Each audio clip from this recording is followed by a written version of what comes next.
આપણને કોઈ પૂછે કે જીવન જીવવા માટેની મુખ્ય જરૂરિયાત કઈ, તો આપણે તરત કહીએ રોટી, કપડાં ઓર મકાન. સાચી વાત છે, પણ શું આટલું પૂરતું છે? રોટી, કપડાં ઓર મકાન બહુ જરૂરી છે, ખૂબ જરૂરી છે. અને માત્ર એ જ નહીં, એનાથી વિશેષ પણ કશું જરૂરી છે, જેની આપણે આગળ વાત કરીશું. યુટ્યુબ ચેનલ છે મારી, આપ જાણો છો સાયન્સ વર્ડ્સ, એમાં આપનું સ્વાગત છે.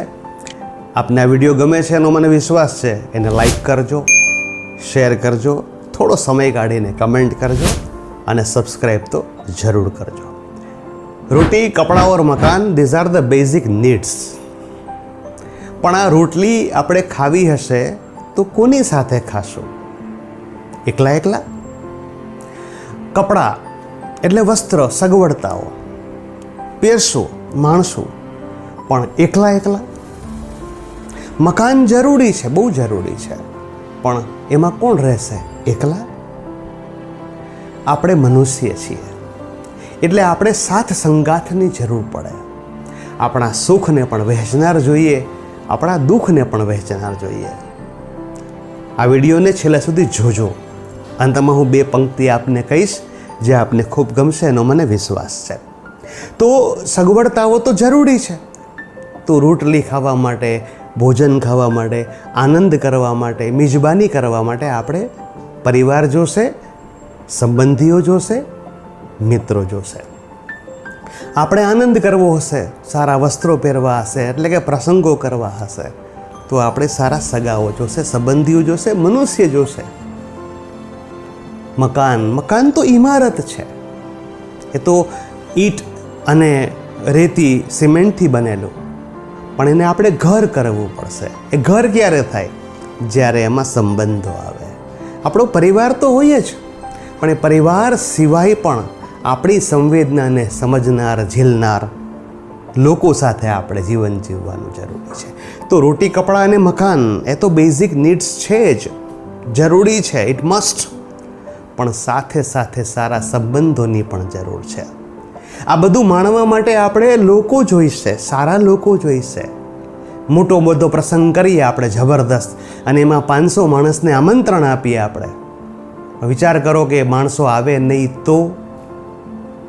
ઓનલાઈનના યુગમાં, ટેકનોલોજીના યુગમાં, આ સાયન્સના યુગમાં જે પર્સનલ ટચ, વ્યક્તિગત સંબંધોનું જે થોડું અવમૂલ્યન થતું દેખાય છે ને, એટલે મારે થોડી આ વાત કરવાની જરૂર લાગી છે કે રોટી, કપડાં, મકાન ઉપરાંત પણ આપણું જીવન છે, કારણ કે આપણે માણસ છીએ. સંબંધો બાંધવા પડશે, સંબંધો નિભાવવા પડશે, એમાં જતું કરવું પડશે. આ સંબંધોને આપણે પાણી પીવડાવવું પડશે, કારણ કે મોર છે ને એ એના પીછાથી શોભે, મોર એની કલગીથી શોભે. આપણી સુખ સુવિધાઓ, આપણા સગા સંબંધીઓ, આપણું મિત્ર વર્તુળ, આપણા હિતેચ્છુઓથી શોભે. હા, એમાં આપણે થોડો ભાગ પાડી શકીએ કે આપણે કોને ઇન કરવા, કેવી રીતે ઇન કરવા, આપણું કોણ શ્રેય વિચારે છે, એનું તમે બાયફર્ગેશન કે કસ્ટમાઇઝેશન કરી શકો, કરવું જરૂરી છે. પણ એમ થાય કે બસ માત્ર સુવિધાની વચ્ચે જ હું રહું તો સુવિધાપૂર્ણ જીવન જીવાશે, સુખી જીવન જીવાય એની કોઈ ગેરંટી નથી. મને એમ લાગે છે કે આપણને આપેલી રોટલી આપણે કોઈ સાથે શેર કરીને ખાઈએ. આપણને આપેલી સગવડતાઓ, એમ્યુનિટીઝ આપણે કોઈ સાથે શેર કરીને આનંદ કરીએ અને એનો ઉપયોગ કરીએ. આપણને આપેલું મકાન એ માત્ર આપણે જ નહીં, પણ આપણે ત્યાં કોઈ આવે, એ જ તારા આંગણિયા પૂછીને કોઈ આવે, રે આવો કારો મીઠો આપજે, આ તો આપણી સંસ્કૃતિ છે, આવે, અને આપણે સાચા અર્થમાં મનુષ્ય જીવન જીવીએ. આજના યુગમાં જ્યારે ખાસ મૂલ્યનું અવમૂલ્યન થયું છે અને લોકો સંબંધોનો ઉપયોગ કરતા થયા છે, ત્યારે 2 પંક્તિથી આજની વાતને પૂરી કરીએ. જે લોકો સંબંધને પગથિયા બનાવીને ઉપર ચડે છે, જે લોકો સંબંધોને પગથિયા બનાવીને ઉપર ચડે છે, એ આજે નહીં તો કાલે ઊંધે માથે પડે છે. Stay tuned to your relations. Stay tuned. નમસ્કાર.